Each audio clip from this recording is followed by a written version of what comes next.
We're back with a Fox News alert this morning. Heartbreak and outrage as America's best ally in the Middle East, Israel, confirms the murder of 6 hostages, including 1 American.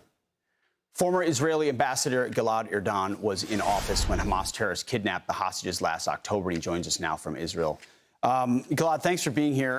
You know, this detail, important detail, that Hamas executed these hostages before they could be found. Does that change the dynamic of how the Israeli government thinks about continuing to try to crush Hamas and the way in which they would attempt to get these hostages back? It doesn't change. On the contrary, it only strengthens our commitment to continue until we eradicate Hamas totally. And I think that when this war started, when Hamas committed the atrocities on October 7th, there was a consensus. Everyone understood it. Even President Biden said that we are fighting sheer evil and Hamas needs to be eliminated totally.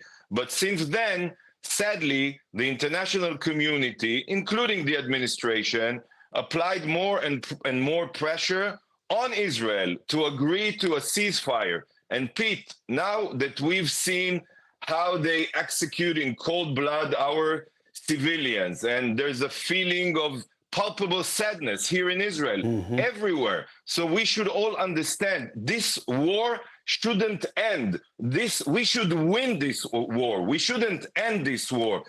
Ending this war now, meaning that we allow Hamas to survive after the atrocities that they committed, and they'll be able to commit them again and again, and it will inspire Iran and all its terrorist proxies in our region to continue with their crazy dream to annihilate Israel.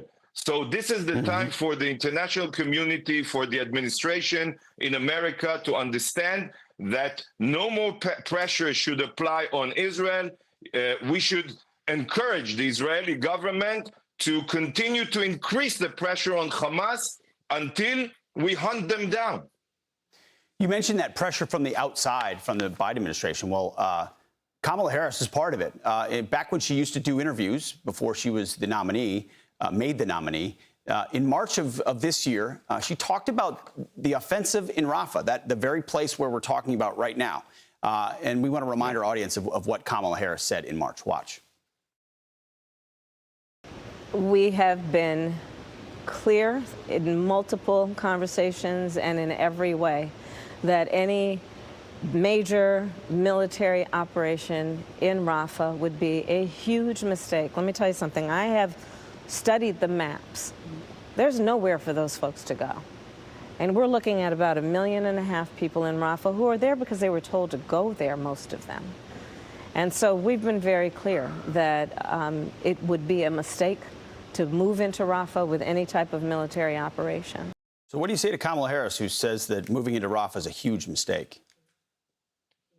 I think that applying pressure on Israel not to enter Rafah was a mistake, because Hamas is exactly like ISIS, like Al-Qaeda. When America was chasing Al-Qaeda or ISIS, nobody told America, don't enter Mosul or don't go after the terrorists wherever they are. We have to be united when we fight against sheer evil. And for Hamas, Rafah is an important stronghold. That's their lifeline. As was explained here earlier, Hamas dig many tunnels there. They smuggle their weapons from Egypt. They hide, sadly, our hostages in those tunnels. So we had to go into Rafah. All the prophecies about what would happen if we enter Rafah were a mistake. We saw that